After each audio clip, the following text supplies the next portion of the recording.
हरे कृष्णा। जय श्री हरि। ओम नमः शिवाय। प्रिय भक्तजनों, आज बृहस्पतिवार के दिन आप बृहस्पति देव की बड़ी ही दुर्लभ कथा सुनेंगे। इस कथा को सुनने से भक्तों की सभी मनोकामनाएं भगवान बृहस्पति देव की कृपा से पूर्ण हो जाती हैं। तो आइए बड़ी ही श्रद्धा और प्रसन्न चित्त मन से इस कथा को सुनते हैं। भारतवर्ष में एक प्रतापी और दानी राजा राज्य करता था। वह नित्य गरीबों और ब्राह्मणों की सहायता करता था। यह बात उसकी रानी को अच्छी नहीं लगती थी। वह न ही गरीबों को दान देती, न ही भगवान का पूजन करती थी और राजा को भी दान देने से मना किया करती थी। एक दिन राजा शिकार खेलने वन को गए हुए थे, तो रानी महल में अकेली थी। उसी समय बृहस्पति देव साधु वेश में राजा के महल में भिक्षा लेने के लिए गए और भिक्षा मांगी, तो रानी ने भिक्षा देने से इनकार कर दिया और कहा, हे साधु महाराज, मैं तो दान पुण्य से तंग आ गई हूँ। मेरा पति सारा धन लुटाते रहते हैं। मेरी इच्छा है कि हमारा धन नष्ट हो जाए, फिर न रहेगा बांस, न बजेगी बांसुरी। साधु ने कहा, देवी तुम तो बड़ी विचित्र हो। धन संतान तो सभी चाहते हैं, पुत्र और लक्ष्मी तो पापी के घर भी होने चाहिए। यदि तुम्हारे पास अधिक धन है तो भूखों को भोजन दो, प्यासों के लिए प्याऊ बनवाओ, मुसाफिरों के लिए धर्मशालाएं खुलवाओ। जो निर्धन अपनी कुंवारी कन्याओं का विवाह नहीं कर सकते, उनका विवाह करा दो। ऐसे और कई काम हैं जिनके करने से तुम्हारा यश लोक और परलोक में फैलेगा। परंतु रानी पर उपदेश का कोई प्रभाव नहीं पड़ा। वह बोली, महाराज आप मुझे कुछ न समझाएं। मैं ऐसा धन नहीं चाहती जो हर जगह बांटती फिरूं। साधु ने उत्तर दिया, यदि तुम्हारी ऐसी इच्छा है तो तथास्तु। तुम ऐसा करना कि बृहस्पतिवार को घर लीपकर पीली मिट्टी से अपना सिर धोकर स्नान करना, भट्टी चढ़ाकर कपड़े धोना। ऐसा करने से आपका सारा धन नष्ट हो जाएगा। इतना कहकर वह साधु महाराज वहाँ से आलोक हो गए और साधु के अनुसार कही बातों को पूरा करते हुए रानी को केवल 3 बृहस्पतिवार ही बीते थे कि उसकी समस्त धन संपत्ति नष्ट हो गई। भोजन के लिए राजा का परिवार तरसने लगा। तब एक दिन राजा ने रानी से बोला कि हे रानी, तुम यहीं रहो, मैं दूसरे देश को जाता हूँ, क्योंकि यहाँ पर सभी लोग मुझे जानते हैं, इसलिए मैं कोई छोटा कार्य नहीं कर सकता। ऐसा कहकर राजा परदेश चला गया। वहाँ वह जंगल से लकड़ी काट कर लाता और शहर में बेचता था। इस तरह वह अपना जीवन व्यतीत करने लगा। इधर राजा के परदेश जाते ही रानी और दासी दुखी रहने लगी। एक बार जब रानी और दासी को 7 दिन तक बिना भोजन के रहना पड़ा, तो रानी ने अपनी दासी से कहा, हे दासी, पास ही के नगर में मेरी बहन रहती है, वह बड़ी धनवान है। तू उसके पास जा और कुछ लेकर आ, ताकि थोड़ा बहुत गुजार बसर हो सके। रानी दासी की बहन के पास गई। उस दिन गुरुवार था और रानी की बहन उस समय बृहस्पतिवार व्रत की कथा सुन रही थी। दासी ने रानी की बहन को अपनी रानी का संदेश दिया, लेकिन रानी की बड़ी बहन ने कोई उत्तर नहीं दिया। जब दासी को रानी की बहन से कोई उत्तर नहीं मिला, तो वह बहुत दुखी हुई और उसे क्रोध भी आया। दासी ने वापस आकर रानी को सारी बात बता दी। सुनकर रानी ने अपने भाग्य को कोसा। उधर रानी की बहन ने सोचा कि मेरी बहन की दासी आई थी, परंतु मैं उससे नहीं बोली, इससे वह बहुत दुखी हुई होगी। कथा सुनकर और पूजन समाप्त करके वह अपनी बहन के घर आई और कहने लगी, हे बहन, मैं बृहस्पतिवार का व्रत कर रही थी, तुम्हारी दासी मेरे घर आई थी, परंतु जब तक कथा होती है तब तक न तो उठते हैं और न ही बोलते हैं, इसलिए मैं नहीं बोली। कहो दासी क्यों गई थी? रानी बोली, बहन तुमसे क्या छिपाऊं, हमारे घर में खाने तक को अनाज नहीं था। ऐसा कहते कहते रानी की आंखें भर आई। उसने दासी समेत पिछले 7 दिनों से भूखे रहने तक की बात अपनी बहन को विस्तार पूर्वक सुना दी। रानी की बहन बोली, देखो बहन, भगवान बृहस्पति सबकी मनोकामना को पूर्ण करते हैं। देखो शायद तुम्हारे घर में अनाज रखा हो। पहले तो रानी को विश्वास नहीं हुआ, पर बहन के आग्रह करने पर उसने अपनी दासी को अंदर भेजा तो उसे सचमुच अनाज से भरा एक घड़ा मिल गया। यह देखकर दासी को बड़ी हैरानी हुई। दासी रानी से कहने लगी, हे रानी, जब हमको भोजन नहीं मिलता तो हम व्रत ही तो करते हैं, इसलिए क्यों न इनसे व्रत और कथा की विधि पूछ ली जाए ताकि हम भी व्रत कर सकें। तब रानी ने अपनी बहन से बृहस्पतिवार व्रत के बारे में पूछा। उसकी बहन ने बताया, बृहस्पतिवार के व्रत में चने की दाल और मुनक्का से विष्णु भगवान का केले की जड़ में पूजन करें तथा दीपक जलाएं, व्रत कथा सुने और पीला भोजन ही करें। इससे बृहस्पति देव प्रसन्न होते हैं। और व्रत और पूजन विधि बताकर रानी की बहन अपने घर को लौट गई। 7 दिन के बाद जब गुरुवार आया तो रानी और दासी ने व्रत रखा। घुड़साल में जाकर चना और गुड़ लेकर आई, फिर उससे केले की जड़ तथा विष्णु भगवान का पूजन किया। अब पीला भोजन कहाँ से आए, इस बात को लेकर दोनों बहुत दुखी थी। क्योंकि उन्होंने व्रत रखा था, इसलिए बृहस्पति देव उनसे प्रसन्न थे। इसलिए वे एक साधारण व्यक्ति का रूप धारण करके 2 थालों में सुंदर पीला भोजन दासी को दे गए। भोजन पाकर दासी बहुत प्रसन्न हुई और फिर रानी के साथ मिलकर भोजन ग्रहण किया। उसके बाद वे सभी गुरुवार को व्रत और पूजन करने लगी। बृहस्पति भगवान की कृपा से उनके पास फिर से धन संपत्ति आ गई, परंतु रानी फिर से पहले की तरह आलस्य करने लगी। तब दासी बोली, देखो रानी, तुम पहले भी इस प्रकार आलस्य करती थी, तुम्हें धन रखने में कष्ट होता था, इस कारण सभी धन नष्ट हो गया, और अब जब भगवान बृहस्पति की कृपा से धन मिला है तो तुम्हें फिर से आलस्य होता है।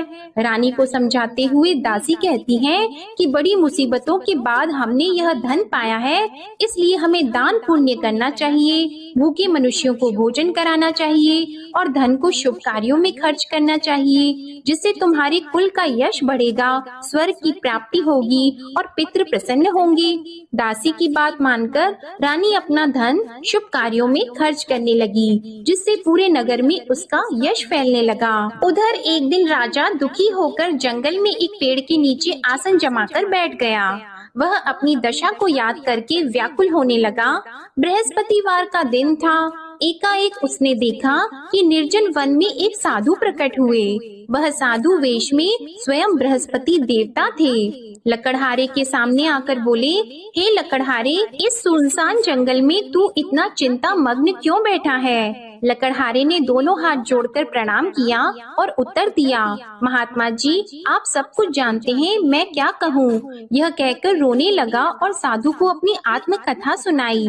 महात्मा जी ने कहा, तुम्हारी स्त्री ने बृहस्पतिवार के दिन बृहस्पति भगवान का निरादर किया है, जिसके कारण रुष्ट होकर उन्होंने तुम्हारी यह दशा कर दी। अब तुम चिंता को दूर करके मेरे कहने पर चलो तो तुम्हारे सब कष्ट दूर हो जाएंगे और भगवान पहले से भी अधिक संपत्ति देंगे। तुम बृहस्पति के दिन कथा किया करो, 2 पैसे के चने मुनक्का लाकर उसका प्रसाद बनाओ और शुद्ध जल से लोटे में शक्कर मिलाकर अमृत तैयार करो। कथा के पश्चात अपने सारे परिवार और सुनने वाले प्रेमियों में अमृत व प्रसाद को बांटकर खुद भी ग्रहण करो।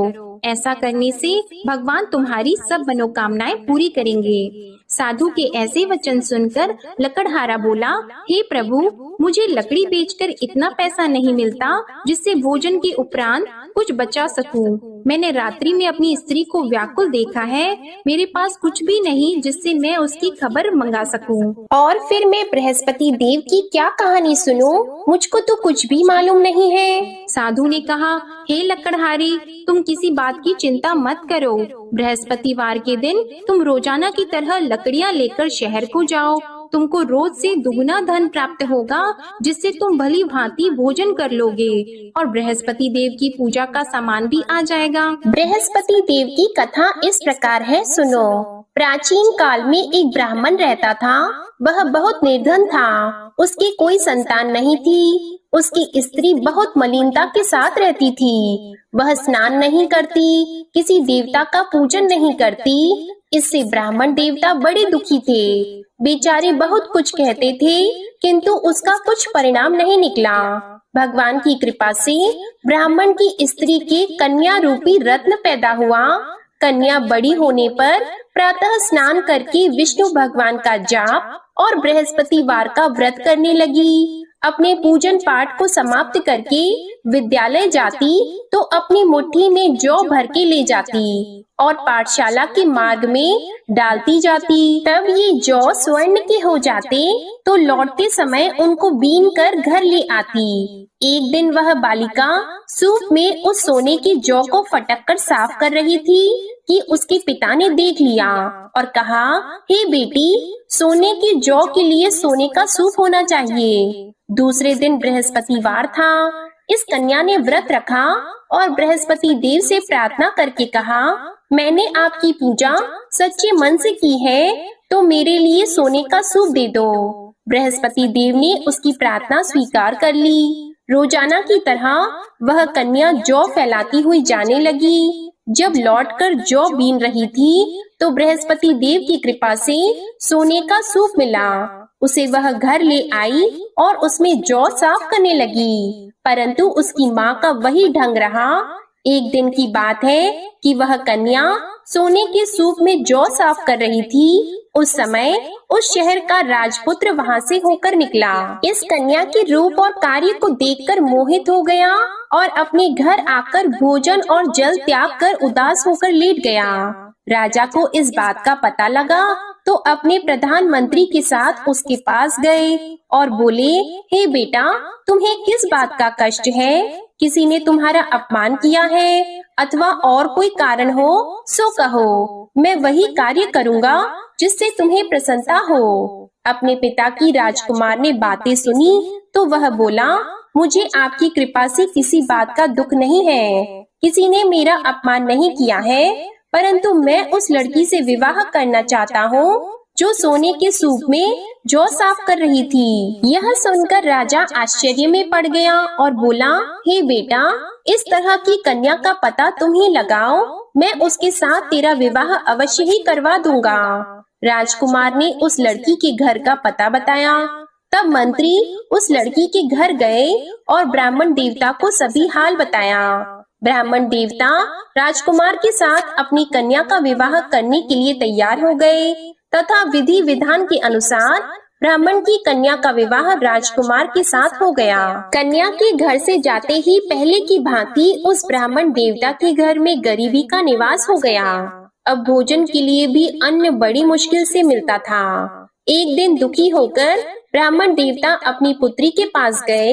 बेटी ने पिता की दुखी अवस्था को देखा और अपनी माँ का हाल पूछा। तब ब्राह्मण ने भी सभी हाल कहा। कन्या ने बहुत सा धन देकर अपने पिता को विदा कर दिया। इस तरह ब्राह्मण का कुछ समय सुखपूर्वक व्यतीत हुआ। कुछ दिन के बाद फिर वही हाल हो गया। ब्राह्मण फिर अपनी कन्या के यहाँ गया और सारा हाल कहा तो लड़की बोली, हे पिताजी, आप माताजी को यहाँ ले आओ, मैं उन्हें विधि बता दूंगी जिससे उनकी गरीबी दूर हो जाए। वह ब्राह्मण देवता अपनी स्त्री को साथ लेकर पहुँचे तो अपनी माँ को समझाने लगी कि हे माँ, तुम प्रातः काल प्रथम स्नान आदि करके विष्णु भगवान का पूजन करो तो सब दरिद्रता दूर हो जाएगी। परंतु उसकी माँ ने एक भी बात नहीं मानी और प्रातः काल उठकर अपनी पुत्री के बच्चों की जूठन को खा लिया। इससे उसकी पुत्री को भी बहुत गुस्सा आया। उसने एक रात को एक कोठरी से सारा सामान निकाल दिया और अपनी माँ को उसमें बंद कर दिया। प्रातः उसमें से उसे निकाला तो स्नान आदि करा के पूजा पाठ करवाया तो उसकी माँ की बुद्धि ठीक हो गई। इसके बाद वह नियम से पूजा पाठ करती और प्रत्येक बृहस्पतिवार को व्रत रखने लगी। इस व्रत के प्रभाव से उसकी माता और पिता बहुत ही धनवान और पुत्रवान हो गए और बृहस्पति देवता के प्रभाव से इस लोक के सुख को भोगकर अंत में स्वर्ग को प्राप्त हुए। इस तरह कहानी कहकर साधु देवता वहाँ से अंतर्ध्यान हो गए। धीरे धीरे समय व्यतीत होने पर फिर वही बृहस्पतिवार का दिन आया। लकड़हारा जंगल से लकड़ी काटकर किसी शहर में बेचने गया। उसे उस दिन और दिन से अधिक पैसा मिला। राजा ने चना गुड़ आदि लाकर गुरुवार का व्रत किया। उस दिन से उसके सभी क्लेश दूर हो गए।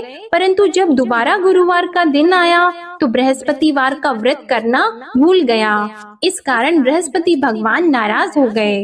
उस दिन उस नगर के राजा ने विशाल यज्ञ का आयोजन किया था तथा शहर में ये घोषणा करा दी कि कोई भी मनुष्य अपने घर में भोजन न बनवाए, न आग जलाए। समस्त जनता मेरे यहाँ भोजन करने आए। इस आज्ञा को जो न मानेगा उसे फांसी की सजा दी जाएगी। इस तरह की घोषणा संपूर्ण नगर में करवा दी गई। राजा की आज्ञा के अनुसार शहर के सभी लोग भोजन करने गए, लेकिन लकड़हारा कुछ देर से पहुँचा, इसलिए राजा उसको अपने साथ घर लेके गए और ले जाकर भोजन करा रहे थे तो रानी की दृष्टि उस खूंटी पर पड़ी जिस पर उसका हार लटका हुआ था। वह वहाँ पर दिखाई नहीं दिया।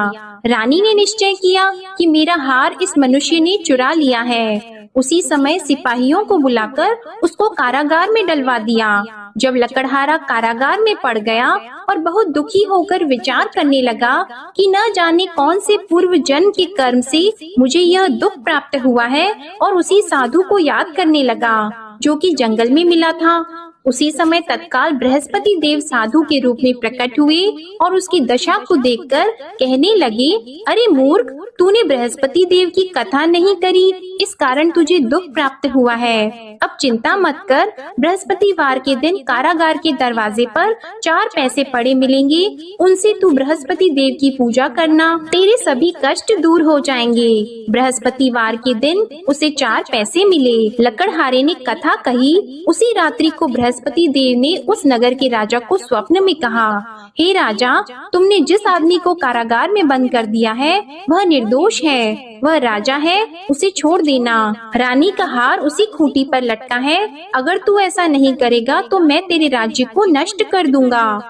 इस तरह रात्रि के स्वप्न को देखकर राजा प्रातः काल उठा और खूंटी पर हार देखकर लकड़हारे को बुलाकर क्षमा मांगी और लकड़हारे को योग्य सुंदर वस्त्र आभूषण देकर विदा कर दिया। बृहस्पति देव की आज्ञा के अनुसार लकड़हारा अपने नगर को चल दिया। राजा जब अपने नगर के निकट पहुंचा तो उसे बड़ा आश्चर्य हुआ। नगर में पहले से अधिक बाग, तालाब, कुएं तथा बहुत सी धर्मशाला, मंदिर आदि बन गई हैं। राजा ने पूछा, यह किसका बाग और धर्मशाला है? तब नगर के सब लोग कहने लगे, यह सब रानी और बंदी के हैं। तो राजा को आश्चर्य हुआ और गुस्सा भी आया। जब रानी ने यह खबर सुनी कि राजा आ रहे हैं तो उन्होंने दासी से कहा, हे दासी, देख राजा हमको कितनी बुरी हालत में छोड़ गए थे। हमारी ऐसी हालत देखकर वह लौट न जाएं, इसलिए तू दरवाजे पर खड़ी हो जा। आज्ञा के अनुसार दासी दरवाजे पर खड़ी हो गई। राजा आए तो उन्हें अपने साथ लेकर आई। तब राजा ने क्रोध करके अपनी रानी से पूछा कि यह धन तुम्हें कैसे प्राप्त हुआ है? तब उन्होंने कहा, हमें यह सब धन बृहस्पति देव के इस व्रत के प्रभाव से प्राप्त हुआ है। राजा ने निश्चय किया कि 7 रोज बाद तो सभी बृहस्पति देव का पूजन करते हैं, परंतु मैं प्रतिदिन दिन में 3 बार कहानी और रोज व्रत किया करूँगा। अब हर समय राजा के दुपट्टे में चने की दाल बंधी रहती और दिन में 3 बार कहानी कहते। एक रोज राजा ने विचार किया कि चलो अपनी बहन के यहाँ हो आवे। इस तरह निश्चय करके राजा घोड़े पर सवार होकर अपनी बहन के यहाँ को चलने लगा। मार्ग में उसने देखा कि कुछ आदमी एक मुर्दे को लिए जा रहे हैं। उन्हें रोककर राजा कहने लगा, अरे भाइयों, मेरी बृहस्पति देव की कथा सुन लो। वे बोले, लो हमारा तो आदमी मर गया है, इसको अपनी कथा की पड़ी है। परंतु कुछ आदमी बोले, अच्छा कहो, हम तुम्हारी कथा भी सुनेंगे। राजा ने दाल निकाली और जब कथा आदि हुई थी कि मुर्दा हिलने लग गया, और जब कथा समाप्त हो गई तो राम राम करके मनुष्य उठकर खड़ा हो गया। आगे मार्ग में उसे एक किसान खेत में हल चलाता मिला तो राजा ने उसे देखकर बोला, अरे भैया, तुम मेरी बृहस्पतिवार की कथा सुन लो। किसान बोला, जब तक मैं तेरी कथा सुनूंगा तब तक 4 हरैया जोत लूंगा। जा अपनी कथा किसी और को सुनाना। इस तरह राजा आगे चलने लगा। राजा के हटते ही बैल पछाड़ खाकर गिर गए और किसान के पेट में बड़ी जोर का दर्द होने लगा। उस समय उसकी माँ रोटी लेकर आई और उसने जब यह देखा तो अपने पुत्र से सब हाल पूछा और बेटे ने सभी हाल कह दिया। तो बुढ़िया दौड़ी दौड़ी उस घुड़सवार के पास गई और उससे बोली कि मैं तेरी कथा सुनूंगी, तू अपनी कथा मेरे खेत पर चलकर ही कहना। राजा ने बुढ़िया के खेत पर जाकर कथा कही, जिसके सुनते ही वह बैल उठकर खड़े हुए तथा किसान के पेट का दर्द भी बंद हो गया। राजा अपनी बहन के घर पहुंचा। बहन ने भाई की खूब मेहमानी की। दूसरे रोज प्रातः काल राजा जगा तो वह देखने लगा कि सब लोग भोजन कर रहे हैं। राजा ने अपनी बहन से कहा, ऐसा कोई मनुष्य है जिसने भोजन नहीं किया हो? मेरे बृहस्पतिवार की कथा सुन ले। बहन बोली, हे भैया, यह देश ऐसा है कि पहले यहाँ लोग भोजन करते हैं, बाद में अन्य काम करते हैं। अगर कोई पड़ोस में हो तो देख आऊं।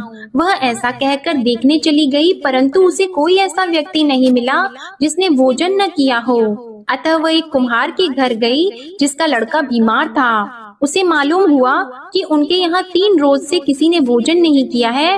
रानी ने अपने भाई की कथा सुनने के लिए कुम्हार से कहा। वह तैयार हो गया। राजा ने जाकर बृहस्पतिवार की कथा कही, जिसको सुनकर उसका लड़का ठीक हो गया। अब तो राजा की प्रशंसा होने लगी। एक रोज राजा ने अपनी बहन से कहा कि हे बहन, हम अपने घर को जाएंगे, तुम भी तैयार हो जाओ। राजा की बहन ने अपनी सास से कहा तो सास ने कहा, हाँ चली जा, परंतु अपने लड़कों को मत ले जाना, क्योंकि तेरे भाई की कोई औलाद नहीं है। बहन ने अपने भैया से कहा, हे भैया, मैं तो चलूंगी पर कोई बालक नहीं चलेगा। तो राजा बोला, जब कोई बालक नहीं चलेगा तब तुम ही क्या करोगी? बड़े दुखी मन से राजा अपने नगर को लौट आया। राजा ने अपनी रानी से कहा, हम निर्वंशी हैं, हमारा मुंह देखने का धर्म नहीं है और कुछ भोजन आदि नहीं किया है। रानी बोली, हे प्रभु, बृहस्पति देव ने हमें सब कुछ दिया है, वह हमें औलाद अवश्य देंगे। उसी रात को बृहस्पति देव ने राजा से स्वप्न में कहा, हे राजा उठो, सभी सोच त्याग दो, तेरी रानी गर्भ से है। राजा को यह बात सुनकर बड़ी खुशी हुई। 9वें महीने में उसके गर्भ से एक सुंदर पुत्र पैदा हुआ। तब राजा बोला, हे रानी, स्त्री बिना भोजन के रह सकती है, पर बिना कहे नहीं रह सकती। जब मेरी बहन आएगी तुम उससे कुछ मत कहना। रानी ने सुनकर हाँ कर दिया। जब राजा की बहन ने यह शुभ समाचार सुना तो वह बहुत खुश हुई और बधाई लेकर अपने भाई के यहाँ आई। तभी रानी ने कहा, घोड़ा चढ़कर तो नहीं आई है, गधा चढ़कर आई है। राजा की बहन बोली, भाभी, मैं इस प्रकार न कहती तो तुम्हें औलाद कैसे मिलती? बृहस्पति देव ऐसे ही हैं, जैसी जिसके मन में कामनाएं हैं सभी को पूर्ण करते हैं। जो सद्भावना पूर्वक बृहस्पतिवार का व्रत करता है एवं कथा पढ़ता है अथवा सुनता है, दूसरों को सुनाता है, बृहस्पति देव उनकी सभी मनोकामनाएं पूर्ण करते हैं। बृहस्पति देव उनकी सदैव रक्षा करते हैं।